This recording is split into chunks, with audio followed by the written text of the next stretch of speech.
Hey, campfire crew, let's get it on.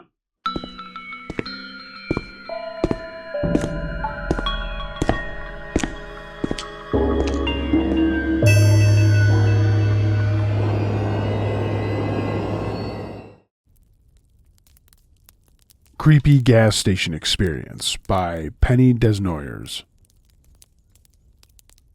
I'm a 25-year-old female, and I live in Seattle.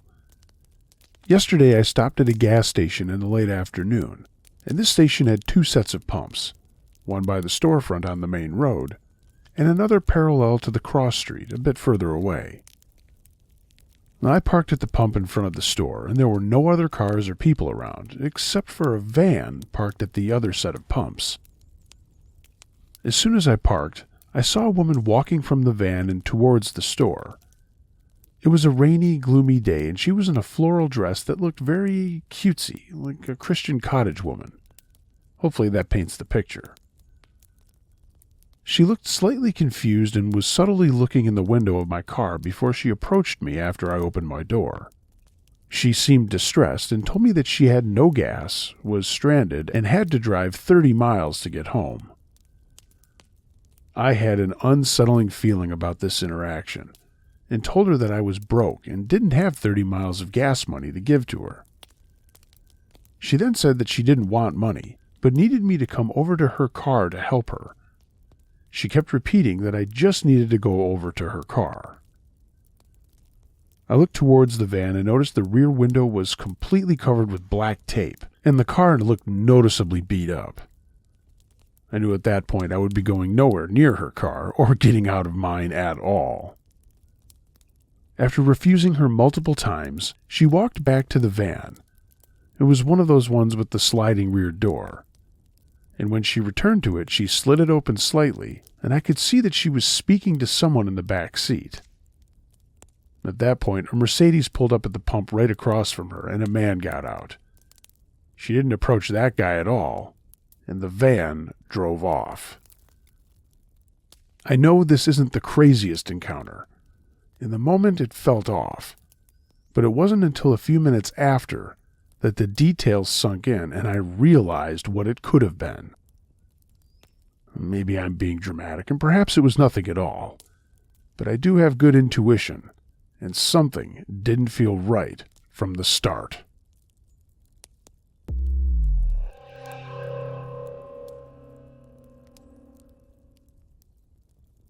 Walking the Justice Line by Sonora.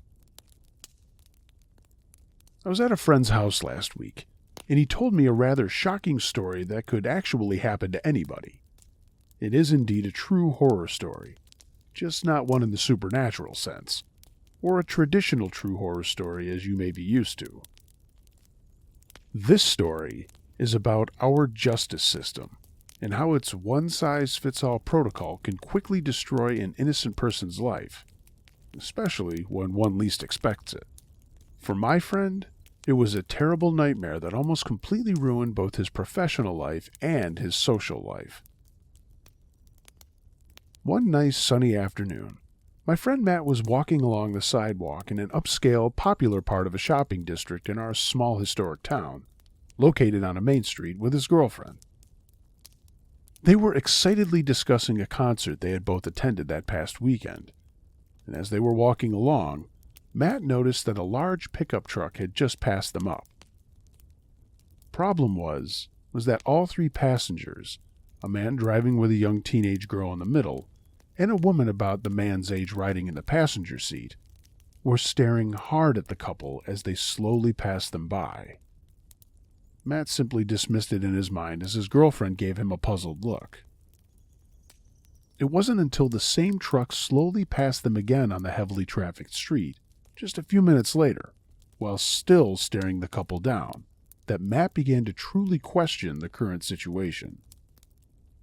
His question was soon answered in an unfortunate way, as his girlfriend pointed out that the truck had stopped ahead, and the truck's occupants were speaking to a police officer in his car, who was stopped on the curb just a few blocks up. Now, all of them were looking their way. It wasn't long until the occupants of the mysterious truck and the police officer were heading back down the crowded street towards Matt and his girlfriend. As Matt and his girlfriend waited for them to approach, their minds swirled with the possibilities of why they would be in any sort of trouble. We've all been there, you know. Like when you get called to the principal's office and you're not sure why, or maybe when your parents wanted to have a talk with you and you were racking your brain trying to figure out what exactly you might have done. So when the young girl and her parents from the mystery truck finally approached along with the police officer, Matt's mind was ablaze with questions. Matt was immediately pulled to the side as 3 more police cars arrived on the scene, and he was told that the 15-year-old girl from the mysterious truck was accusing him of entering her home and her bedroom and accosting her. Matt was at a total loss for words, as he had never even met this girl, and also, most importantly, had certainly never gone to any girl's house and accosted them. Matt was cited and released right then and there, on the side of the crowded downtown Main Street in front of everyone, and his girlfriend. The events that followed after that were quite severe for Matt. His girlfriend, of course, knew that he didn't do what he was accused of, since she had been with him on the weekend that he was accused of committing said crime.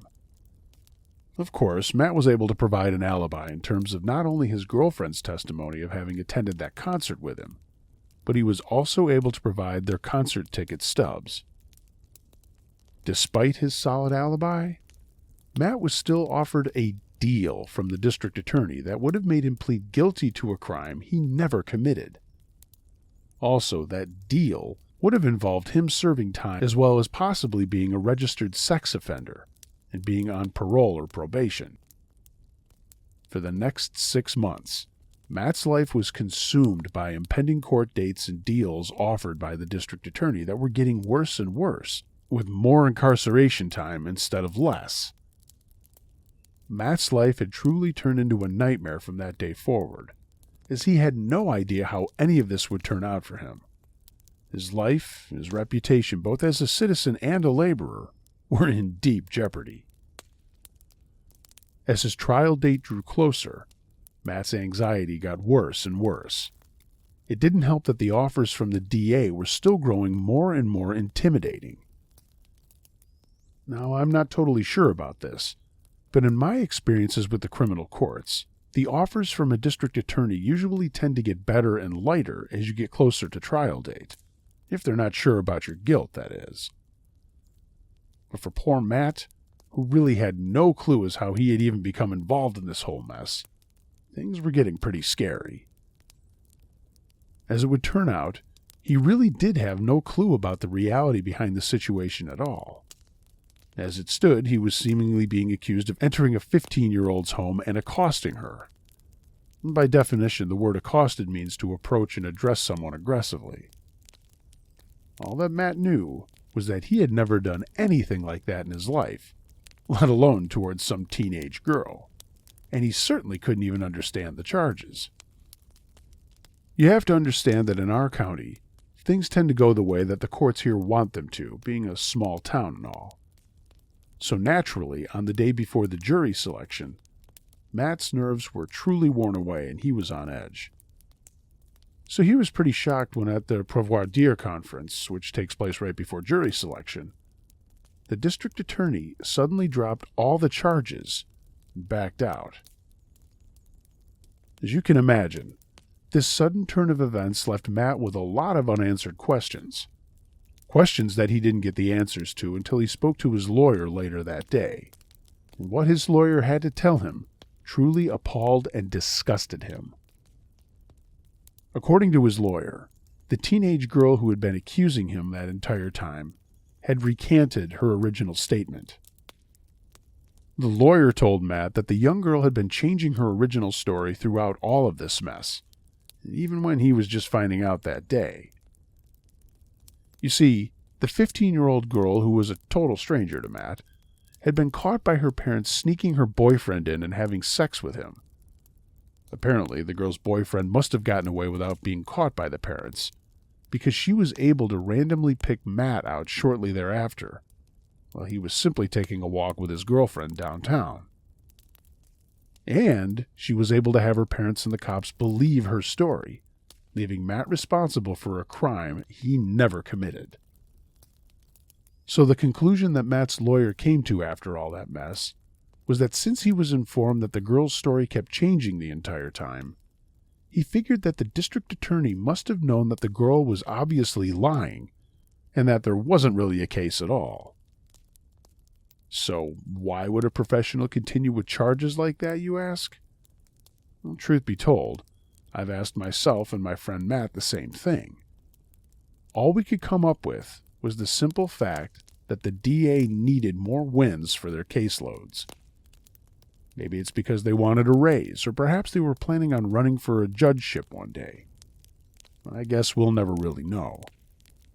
The point is, if this young girl had continued to change her statement the entire time, then why was the case still pursued so aggressively, with more and more offers from the DA getting more and more intimidating instead of better for Matt? Those questions, and then some, still go around in Matt's mind to this very day whenever he tells this story. But it's pretty clear that the district attorney in that case really wanted or needed Matt to plead guilty, just so that she could have her win.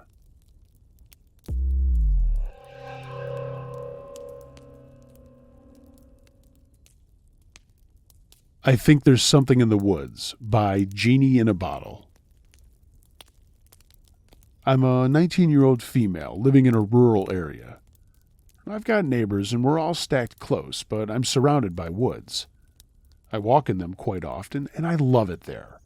In fact, I even walk them at night, but only with my dad. But lately, I've been getting terrible feelings. I'm a paranoid person, and it took me a while to feel comfortable walking in my woods. But once I did, no one could stop me. Well, like I said, lately I've been having these terrible feelings. We have a trailer that we go in at night. It's a fun girls thing we do. Go out to the trailer, watch TV, and get facials. It's not too far from my house at all. I'd say barely 20 feet, and I could throw a stone at my house from the trailer. We would get to it by walking through my garage and then go through the back door. But it's important to note that the garage and house aren't connected, so I could see out into the woods. When I would go out there, I was getting a feeling that I needed to run, that my exposure to the woods was causing something. I felt it deep in my gut, and I couldn't control the urge to just run. I can't begin to describe this strange rush, and the fear that grips me, it actually leaves me nauseous. It wasn't often before, but now when I'm outside after dark, mostly going inside to grab something by myself, it happens every time, and it happens when I'm alone. I had this need to run, and normally I would pin it on my anxiety if it wasn't for tonight. It's kind of ironic, but it was a stormy night. I love storms almost as much as I love the woods. And it was late, or maybe early, since it was around 12. But anyway, I was on the second story of my house, and I was staring out of a south-facing window, and down out there was a pig pen, that trailer, and the garage. I was just sitting there enjoying the storm when I heard a pig squealing. It's singular, so I'm not too worried about it. But when I looked down, I could feel that something was there. I knew it was there. And I knew that it knew I was here. I genuinely couldn't explain that fear of something bigger, stronger, and faster staring at me. I couldn't see it, but I could feel it. And I closed the window and headed to my room where my sister was snoring. I was too wound up to sleep, with every noise sending me jerking. I still don't know what to do. Edit. I have a video while I was watching the storm, and in the video you can hear the pigs and something else. I've got animals, but never quite heard them make this kind of sound. I don't know how to link these videos, and it's all dark. I just wanted to capture the lightning. I'll try to make another post with the video. Update 2. I talked to my mom about this, and she knows that we bought a trail camera. I didn't know we had it, and I'm going to find it. We'll be setting it up, and I won't be going outside after dark anymore. My mama worries about me since I've had some mental issues, but this isn't that, and she trusts me to know the difference. I'll update you as soon as something happens.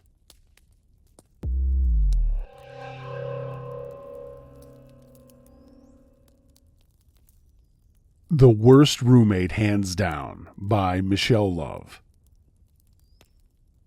So, I was leaving one bad roommate situation just to get into a way worse one that almost ended my life. Here's my story. 3 years ago, I moved in with a girl whose mother owned a house and was the landlord.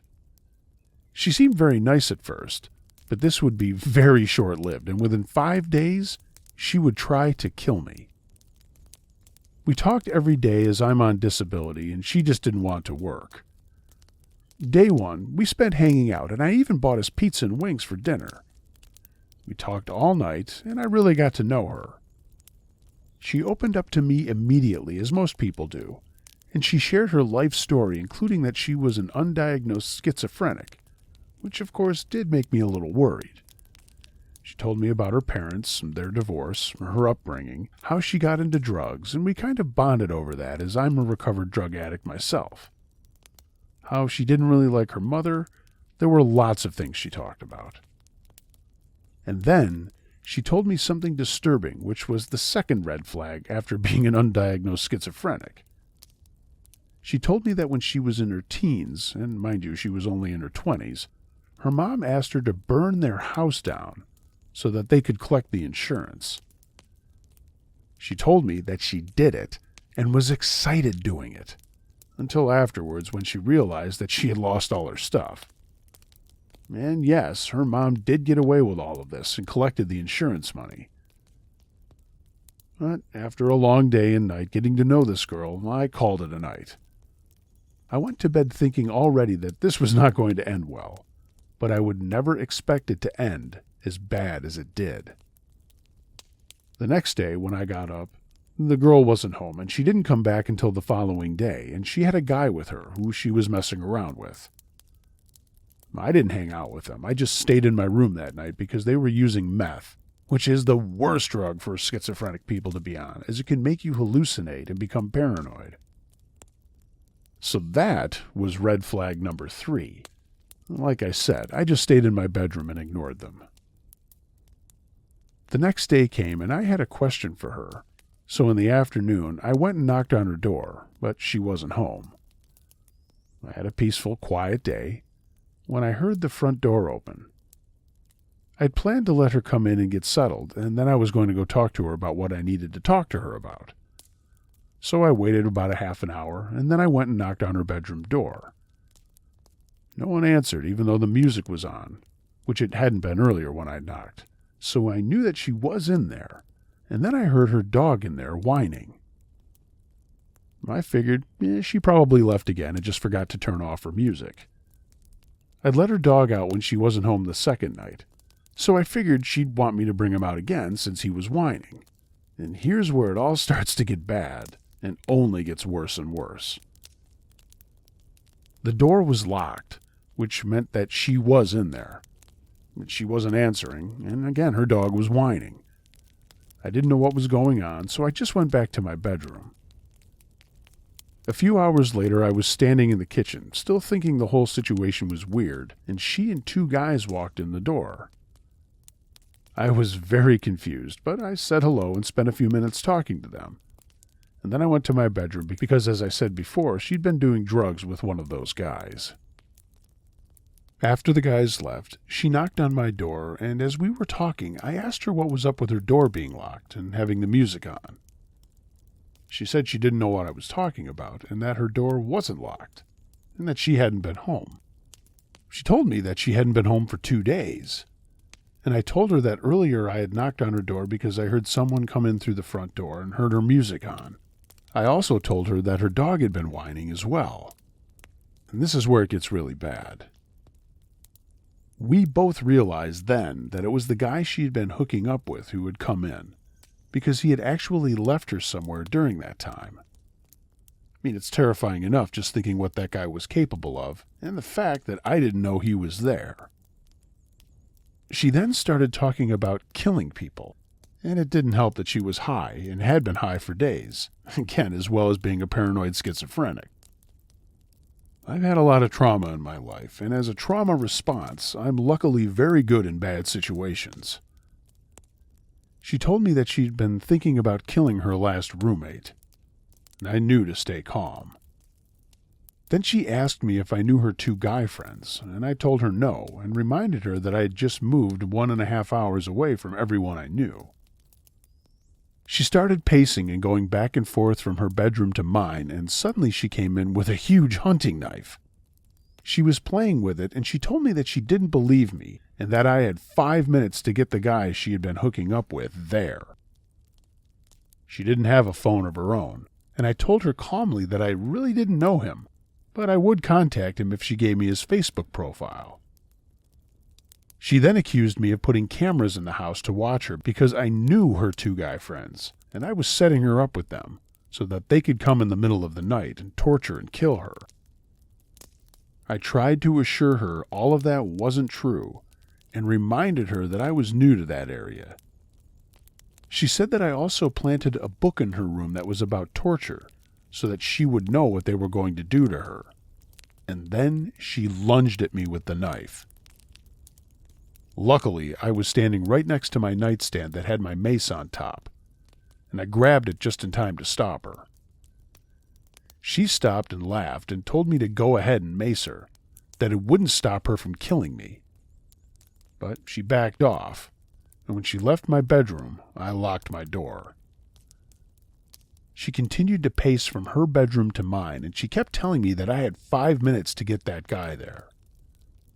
I kept trying to reassure her that what she thought wasn't true, but she just got angrier and angrier. She told me that if I called the police, she would kick in the door and kill me before they even got to the house.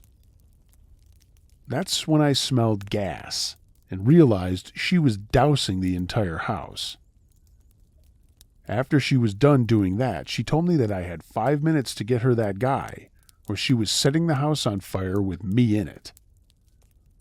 I moved my bed away from the window to jump out of it, but she heard me move the bed and told me that if I jumped out the window, she would hear me and she'd be down there to kill me. I told her that she would be hurting her mom if she lit the house on fire, and she said no, I won't, because she's not the one who did it, and that she was going to blame it on the only other person in the house, which was me. Then all of a sudden, all of the smoke detectors in the house were going off because they were all synced with each other. I then had to make a decision about which way I wanted to die because I truly believed that I was about to die. I chose to stay in the house and hoped that I would die from the smoke inhalation. But then I decided enough was enough, and if I was going to die, her mother needed to know what a psychopath her daughter was, and I decided to text her and tell her that her daughter was truly insane and that she was setting the house on fire. I went through the next 5 agonizing minutes praying and wondering why I was smelling smoke. And all of a sudden I heard a man's voice saying my name from the other side of the door. I asked who it was, and it was the police. Thankfully, her mom had called them, and the only reason she didn't kick in the door and kill me was because she was outside smoking when they showed up. I finally broke down crying because I was finally safe. This situation lasted a few hours, and I don't know how I stayed so calm thinking that I was going to die. The police took my statement and took her to the psych ward.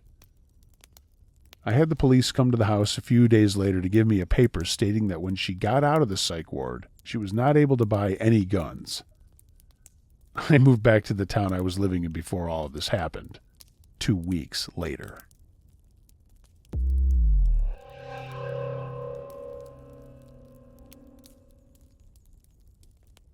Creepy Guy Keeps Showing Up by Fasty Nilth Shrieky Fit.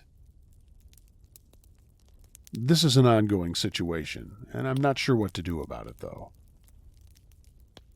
My house sits fairly back from the road that it's on, about 150 feet roughly, maybe a little further. Between the entrance to my driveway and my front porch, there are usually 3 vehicles parked that obscure the view for anyone walking or driving by. I do live in the country, on a side road with no stores or anything along it, or nearby. So someone getting lost or looking for an address or something like that out here is very unlikely. I mean, there's really no reason to be out there at all unless you knew someone. And while the roads are a couple of miles long, there's only about 6 houses on them, because it's mostly an agricultural area with wide gaps between neighbors. We don't have any streetlights, and it's literally almost pitch black out here at night. About a week ago, I was waiting for the mom of the boy I sat for to come pick him up. It was still pretty light out, maybe 7 p.m. or so, and it was just starting to get dimmer outside. When the kid's mom came to get him, she and I were talking outside of her car for a minute while he was finishing a match on Apex, when we both heard a noise that sounded like someone trying to stifle a cough from in the kiwi orchard bordering my house. I thought it was her kid because he tries to jump scare me all the time, despite stealth not exactly being in his wheelhouse. So coughing or laughing when he's setting up to try and get me gives him away, and it's a common thing, so I paid exactly 0 attention to it. But a couple of minutes later, he came flying out my front door, and then they left. I didn't even realize until later that was weird, because who the fuck was coughing in the orchard then? And at the time, it didn't even register. Later that night, I was sitting outside on my front porch smoking. It was sometime between midnight and 1 a.m. My lighter was dead, so I lit my cigarette in the house on my stove, then ran outside with it. I was sitting with my back to the road, just smoking. I didn't have the porch lights on, and my phone was on the dimmest screen setting because I didn't want to entice the mosquitoes.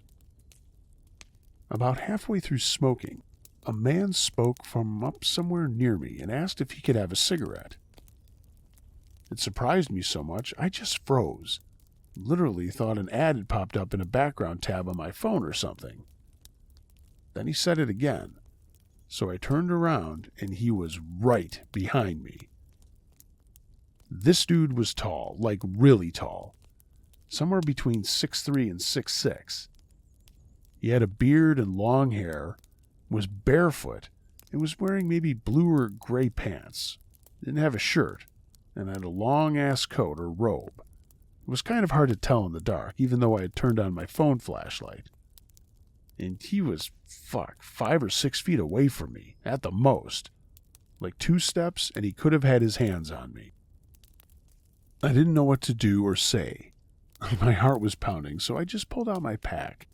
And when he started to step forward, I said, "No, stop, you don't need to do that here." And I just tossed him the whole thing. When I told him to stop, he did. But it was like weird. He stopped and put his hands up to his chest height, palms out, and said, "That was a good idea to toss it." And then he just stood there for a second. I literally didn't know what to say. And before I had the chance to, this weird motherfucker backed away. Like he actually walked backwards, back towards the road, to where I could no longer see him. I didn't hear any footsteps after that, so I don't know if he had kept walking or just stopped. I also have no clue how the fuck he got so close to me, or where he came from, or how he even knew I was smoking unless he was nearby enough to smell it or something, because it's not like he heard me light it. I lit it inside. It's also weird how I'd never seen him around.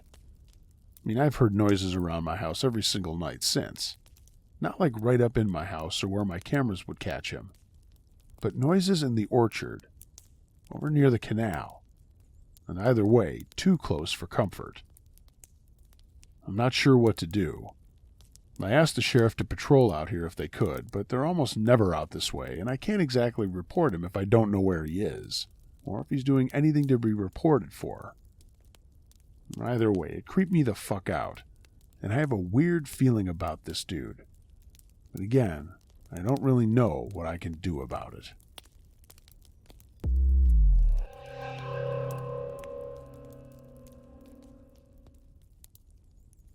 High school coach threatened to kill me by no piano.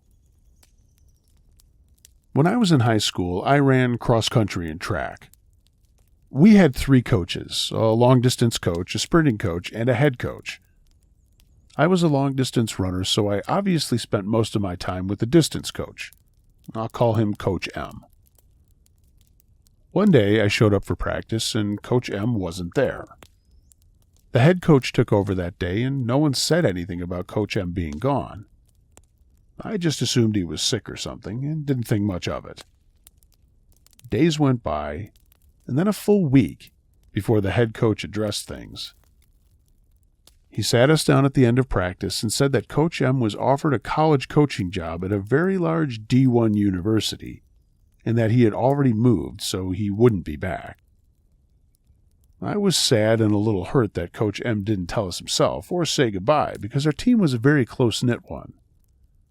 I figured he just got an opportunity he couldn't pass up and didn't have time to say goodbye, so I just moved on. A few days later, though, I got a text from Coach M saying that he was sorry for not saying goodbye, and he wanted me to know how grateful he was that he got to coach me for a few years.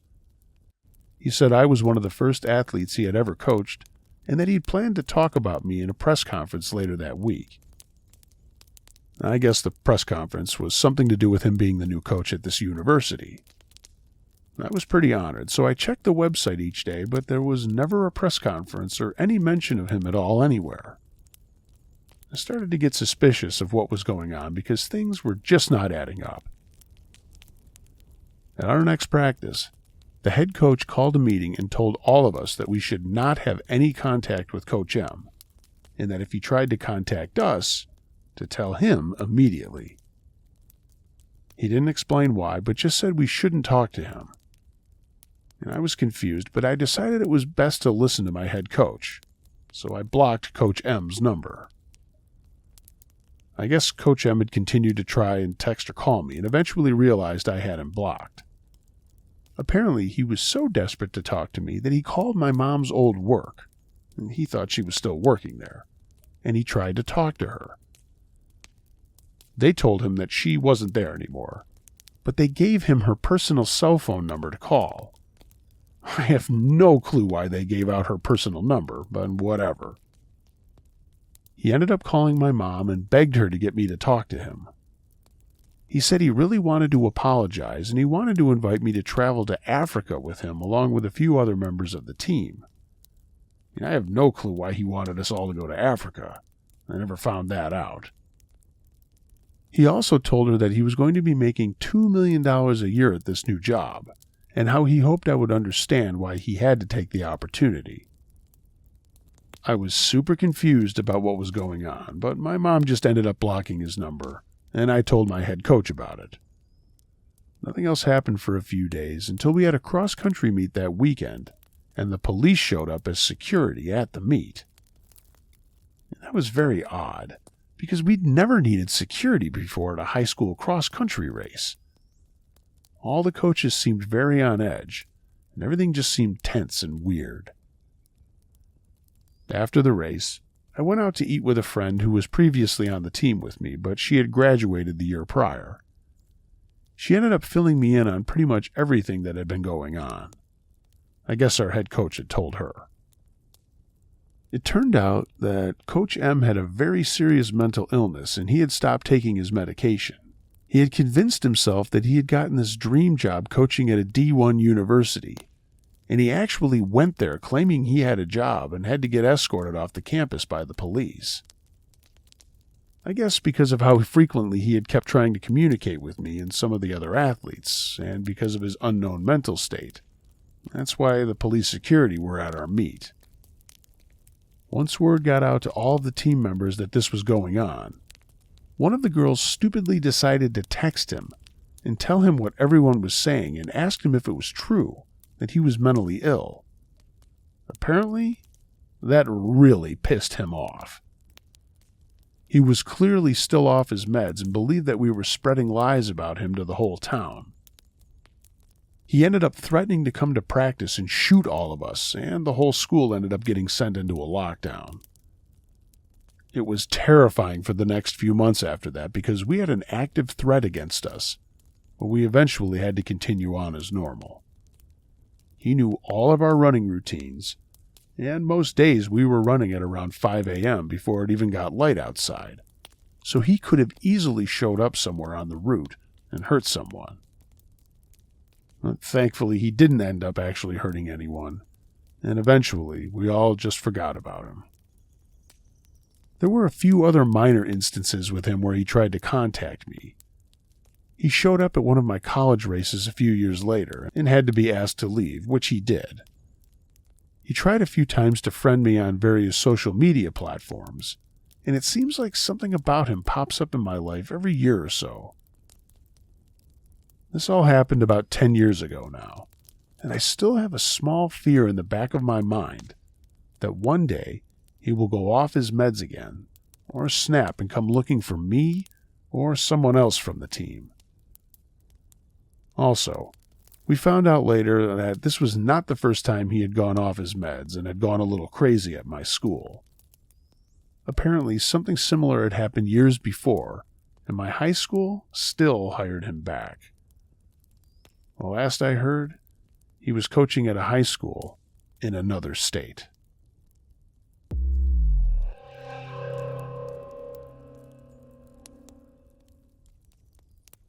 The Terrifying Appalachian Experiences by Doby Doopy. I'm reliving these events as I type them out, as it was honestly one of the most horrifying things I've ever experienced, and it brings me genuine stress to think about it. This happened maybe 2 or 3 years ago. I live in southern West Virginia and have for my entire life. The woods and mountains surround every direction that you can look in. At nighttime, it's a darkness you can never dream of unless you experience it. I was with a friend, and I'll call him Mark. Mark was at my house one evening doing the usual things, watching UFC, playing Xbox, etc. It was extremely late when we finally got bored and decided to go for a walk on a nearby trail and smoke a joint. This isn't a particularly long trail, but it is very dense in the woods that surround it, and it's easy to get freaked out when thinking about your surroundings. We finally got about to the halfway point in the trail, about 30 minutes in. We stopped, packed our joint, and then stood on the trail to chill and talk. The forest was very alive that night. I mean, there are always noises in the woods, but the amount of animal activity for the time, and at that point it was probably past 1 a.m., was strange and kind of eerie, but not alerting as any sort of predatory animal in the area may have been causing a disturbance. We finished smoking and continued our walk when almost immediately the forest fell dead quiet. And as soon as the forest went quiet, there was a voice. It almost sounded like a mocking humanoid voice, shaky and uncertain. Almost like an old child's toy. Like the ones with the crackly speakers and robotic voice, if you know what I mean. This immediately set us off. We bolted directly down the opposite length of the trail, but the sound didn't gain distance. It didn't get any closer per se, but no matter how far we ran down the trail, this eerie voice remained the same volume, going over and over with no quiet or stopping. At that point, I was convinced that we were in genuine danger, something I've only felt a few times. When finally, after sprinting for who knows how long, we exited the trail, gasping for breath, and almost at the verge of tears at how frightening this was. We began to exit the trail, and for about 5 minutes from the exit, there was a bone-shaking, heart-stopping, murderous scream from directly behind us. I know what a mountain lion sounds like. This was not a mountain lion, and it was not an animal, and it was not from someone playing or watching a movie. This scream sent birds flying from nests and made my head drop into my stomach. It was the most genuinely depraved and violent scream I have ever heard. This is a true story that I've only told to maybe 3 people, all of whom seemed to brush it off as nothing. I know I'll receive questions such as what the voice was possibly saying, or to explain the area and what happened afterward. I genuinely can't remember what the voice said, if anything intelligible. I don't know if I could understand it then, and I certainly can't recall understanding it after several years of blocking it out of my memory. All that I recall is that it was a fluctuating voice and pitch. It was shaking, almost just joining sounds together. After running from the scream at the end of the trail, we ran to the car, which was only about 5 more minutes from the trail, so we got there relatively fast from sprinting away. I've never been a person to push for the existence of the paranormal or the spiritual, but I genuinely believe I encountered something inhuman in those woods.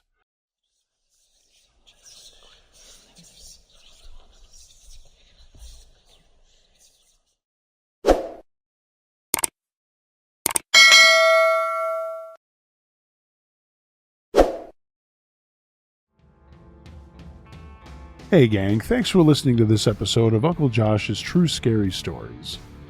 If you have a true scary story of any nature you'd like to hear me narrate, email it to unclejoshtruescarystories@gmail.com. I read them all. If you're catching this on YouTube and you like what you heard, give it a thumbs up if you could. Leave me a comment in the comment section below and let me know what you thought of the stories. I'll get back to you as soon as I can. If you're not subscribed, hey, why not become a subscriber? And maybe even tell a friend about the channel. I would appreciate it. Follow me on social media, there's links for that below, and if you'd like to take your support of what I'm doing a step further, find a link to my Patreon page. Or purchase some Uncle Josh and Campfire Crew merchandise. There's a link to my TeePublic storefront down there as well. Everyone, be excellent to each other. And until next time, be wary of things that go bump in the night. It could be anything. A ghost, a monster, or the guy next door.